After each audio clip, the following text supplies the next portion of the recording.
Irmãos e irmãs em Cristo, ao ouvirmos, ao lermos o Evangelho de hoje, que nós possamos sentir-nos chamados e chamadas para a unidade. Que nossas reflexões, nossas orações sejam inspiradas no Espírito de Cristo. Nossos caminhos e mentes sejam iluminados pela luz de Cristo. Tal qual assim foi no passado com o próprio Paulo, com Pedro e os demais apóstolos. Que nós sejamos encorajados a viver intensamente a gentileza. A gentileza produz gentileza. Vamos ouvir o Evangelho.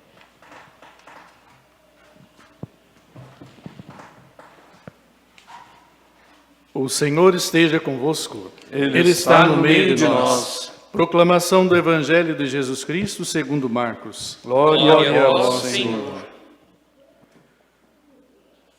Naquele dia de tardinha, Jesus disse aos discípulos: Vamos para o outro lado do lago. Então eles deixaram o povo ali, subiram no barco em que Jesus estava e foram com ele, e outros barcos o acompanharam. De repente começou a soprar um vento muito forte e as ondas arrebentavam com tanta força em cima do barco que ele já estava ficando cheio de água. Jesus estava dormindo na parte de trás do barco, com a cabeça numa almofada. Então os discípulos o acordaram e disseram: Mestre, nós vamos morrer. O Senhor não se importa com isso?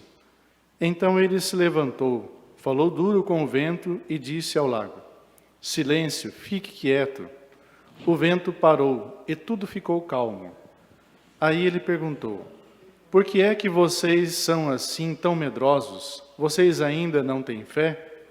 E os discípulos, cheios de medo, diziam uns aos outros: Que homem é este que manda até no vento e nas ondas? Palavra da salvação. Glória a vós, Senhor.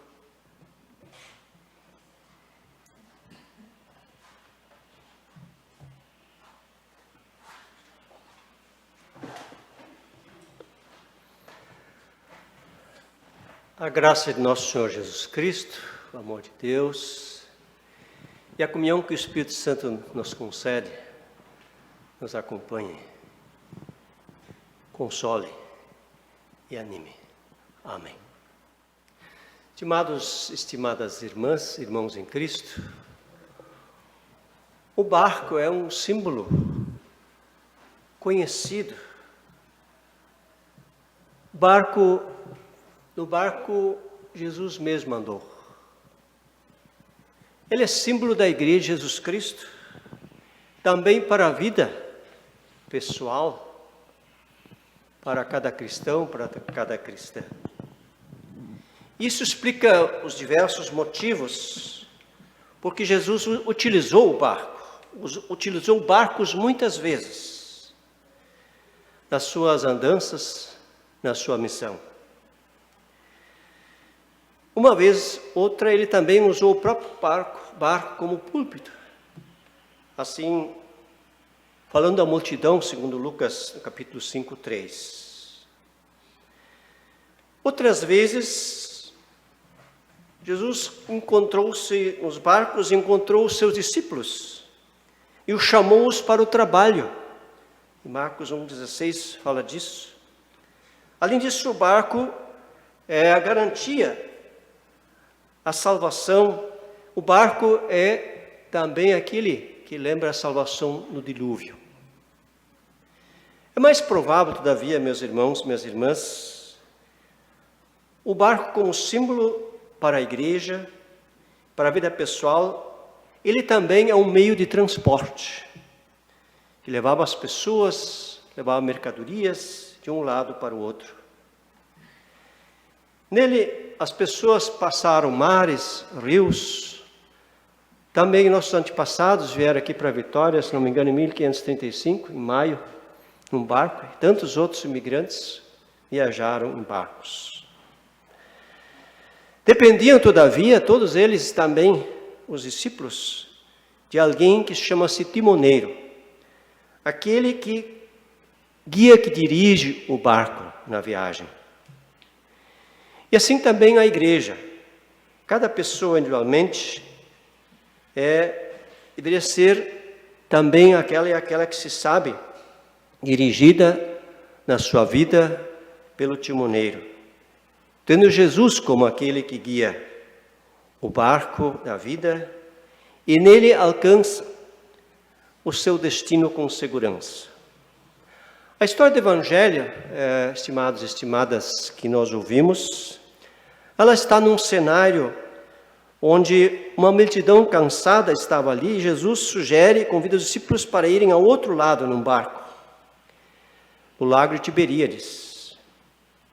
Aquele lago, no entanto, naquele entardecer, foi envolto numa tempestade.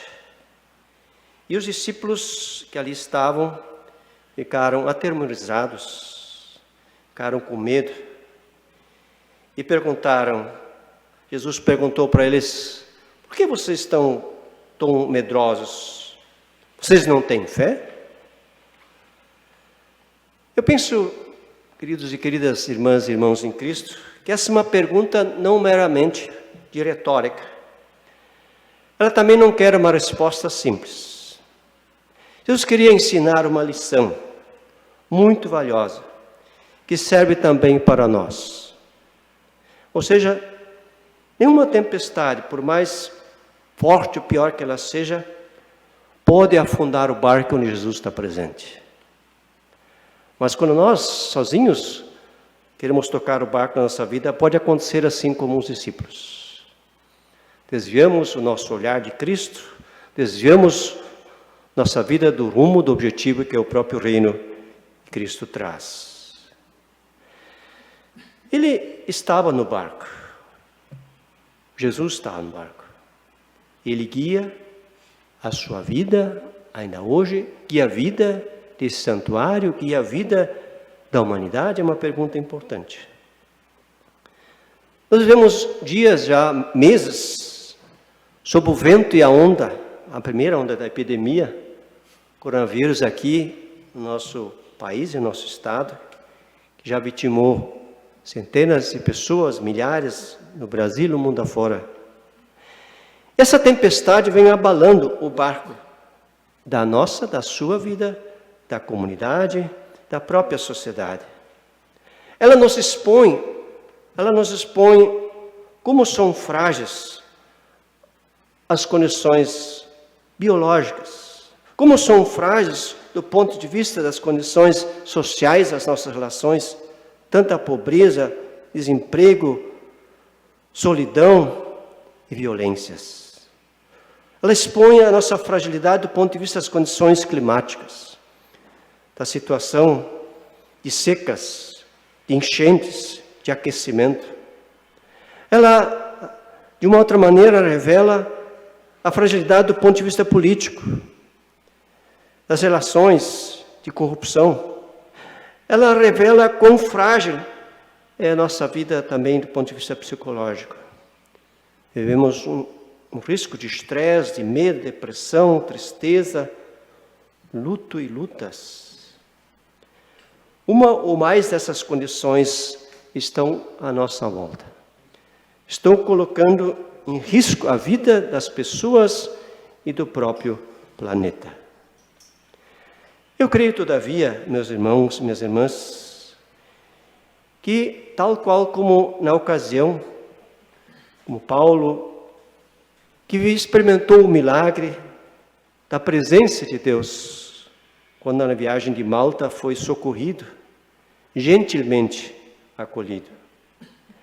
Assim nós também somos presenteados pelo milagre da fé, somos chamados a afirmar os conteúdos de Deus, o Deus da vida, de nos unir, caminhar juntos, de colocar sinais da presença generosa e amorosa de Deus no nosso meio.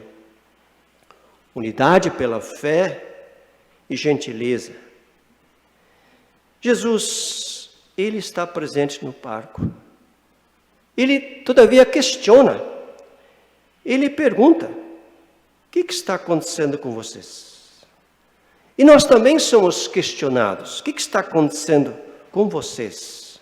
Com o modo de viver, de produzir, de consumir. Ele nos chama a abrir as portas, as janelas para os outros e para as outras. Nos encoraja a denunciar e testemunhar que não há espaço para a mentira, para o ódio, para as violências. Nós somos chamados a resistir à destruição e à morte, e isto juntos e juntas. Em meio à tempestade, o Evangelho nos convida a abrir a porta para todas as pessoas, para as pessoas diversas na sua cultura, para todos os povos, e também assumirmos nosso compromisso com a criação de Deus. Em Cristo, Ele veio trazer vida abundante para todos e todas. A morte, meus irmãos, minhas irmãs, não tem a última palavra, nem mesmo o coronavírus. O poder de Cristo está acima, está além da tempestade. Ele nos conclama para o respeito, para a confiança, para viver de forma generosa e solidária e amorosa. Porque onde o amor reina, Deus está presente. Meus irmãos e minhas irmãs, bem-aventuradas são as igrejas, as comunidades, as paróquias, que se colocam ao lado dos naufragados de nosso tempo, sendo solidários e solidárias. Bem-aventuradas e bem-aventurados são aqueles que oram, que creem e que praticam a misericórdia. É com confiança e respeito.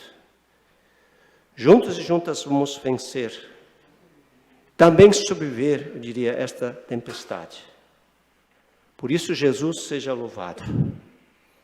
E a paz de Deus, que excede todo entendimento humano, guardará essas mentes, vossos corações, em Cristo Jesus. Amém.